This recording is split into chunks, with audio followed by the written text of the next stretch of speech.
parts Uncharted, starring Eddy Del Pino as the Avenger, and Marinus Ursus Maritimus, the skipper, in their quest with their Xcinquemilian crew.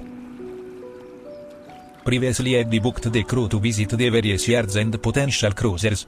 Their search brings them to Landia, Enkhuizen. Will they be able to build the 123-foot schooner? Do not forget Eddy's blooper, wait for it. Parts Uncharted.2019, Episode 19, The Rigging of a Schooner.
Although a schooner may have several masts, the typical schooner has only two, with the foremast shorter than the mainmast. There may be a bowsprit to help balance the rig. The principal issue with a schooner sail plan is how to fill the space between the two masts most effectively. Traditional schooners were gaff-rigged, and the trapezoid shape of the foresail occupied the intermast space to good effect, with a useful sail area and a low center of effort.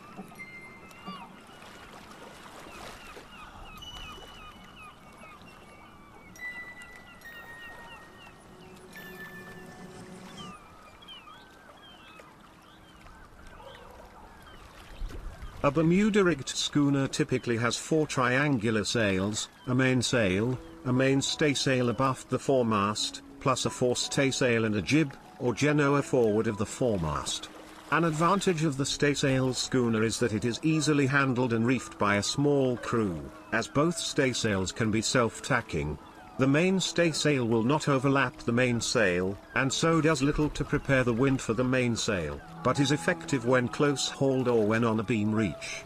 Although the mainstaysail has less area than an equivalent gaff sail, a loose-footed fisherman may be flown above the mainstaysail to maximize drive in light airs. The fisherman's staysail, a four-sided fore and aft sail, is not strictly a staysail, but is clewed abaft the foremast. An alternatively light air sail is a triangular mule.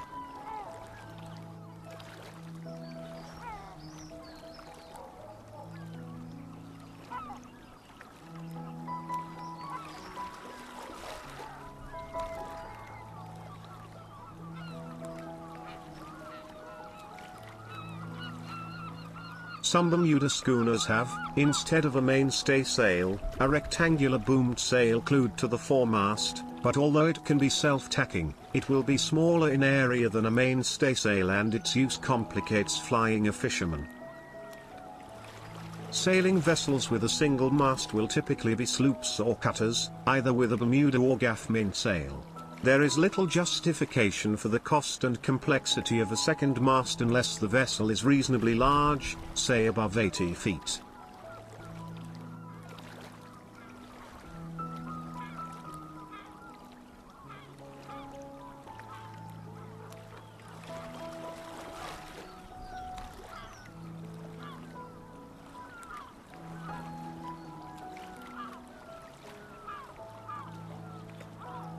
If a vessel's size requires a second mast, the sail plan will usually be a schooner, ketch or yawl, all of which are fore and aft rigged, although the topsail schooner variant carries one or more square topsails on its foremast.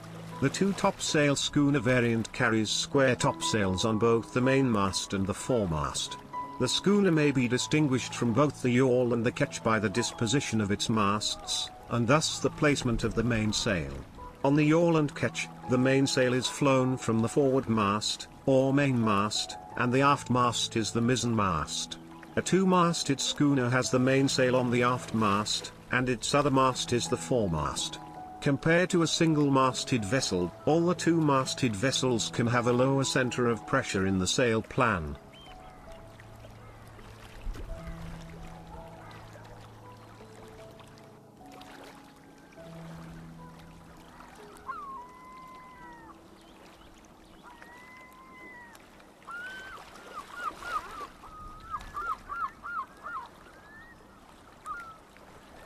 Although the ketch and, to a much lesser extent, the yawl are more popular than the schooner in Europe, the schooner is arguably more efficient. The schooner can carry a larger sail area, because of its much larger mainsail and the effective sail between the masts. Also, in a schooner, all the sails work together in a complementary fashion, optimizing airflow and drive. By contrast, on a ketch, or especially a yawl, the mizzen sail provides proportionately less power, being smaller than, and frequently blanketed by, the mainsail. The ketch however offers advantages in sail handling in poor weather.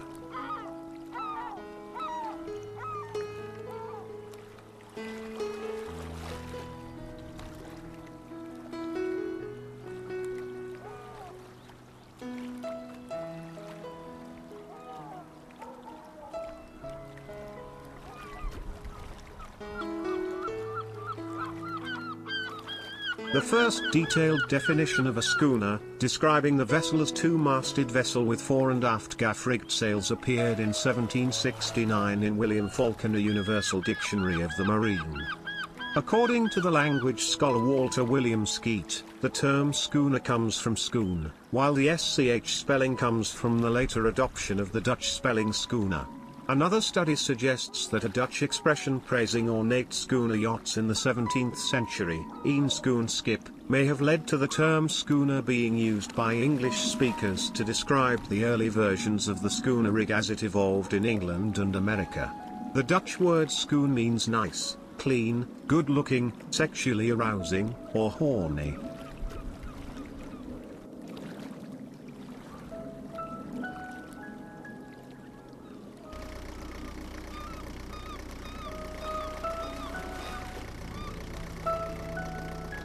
A popular legend holds that the first schooner was built by builder Andrew Robinson and launched in Gloucester, Massachusetts, where a spectator exclaimed, "Oh how she scoons," scoon being similar to scone, a Scots word meaning to skip along the surface of the water. Robinson replied, "A schooner let her be." The launch is variously described as being in 1713 or 1745. Naval architects such as Howard Chappell have dismissed this invention story as a childish fable, but some language scholars feel that the legend may support a Gloucester origin of the word.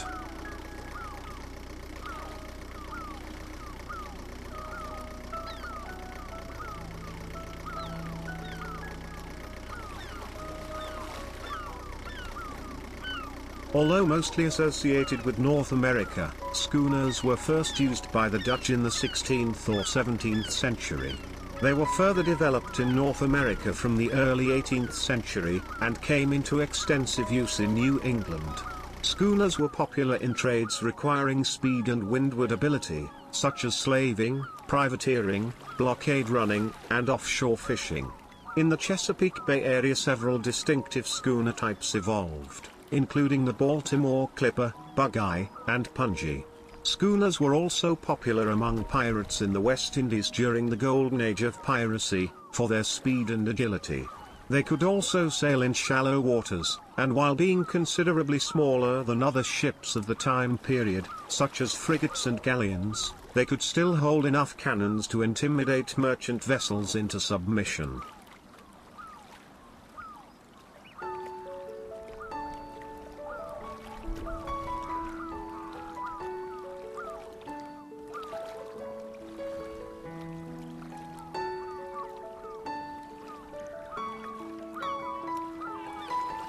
Schooners first evolved in the late 17th century from a variety of small two-masted gaff-rigged vessels used in the coast and estuaries of the Netherlands.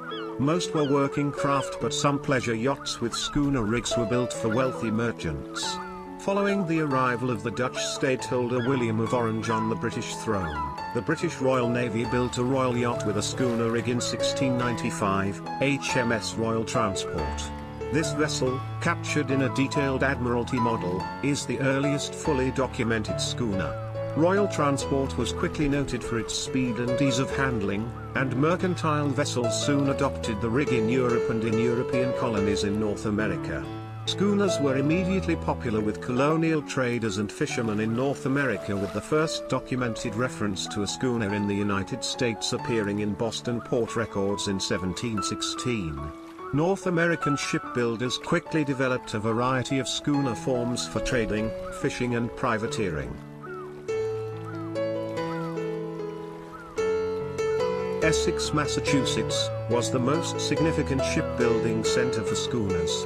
By the 1850, over 50 vessels a year were being launched from 15 shipyards, and Essex became recognized worldwide as North America's center for fishing schooner construction. In total, Essex launched over 4,000 schooners, most headed for the Gloucester, Massachusetts, fishing industry.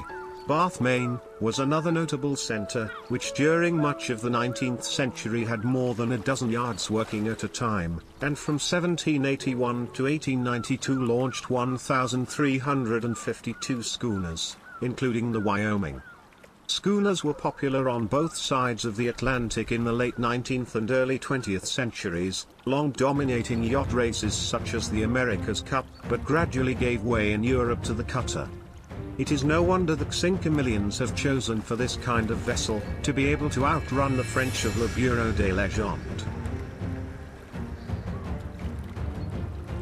Parts Uncharted, a sequel about the Avenger, starring Eddy Del Pino, together with the Paulus, the Petrus, the Hendricus, the Marinus, and the lawyer, Agent Kerry, Eric the New York and the Xcinquemilian crew in Malta.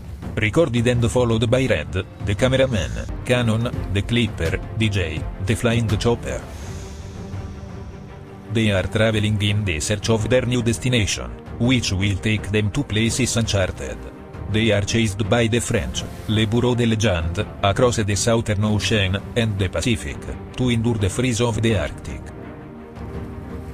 A story, written by Paulus, followed the Xcinquemilian, to places uncharted, commonly not visited by the cruising community. Please subscribe, click the bell, give them a like, and share with your cruising friends. Oh, le grand départ.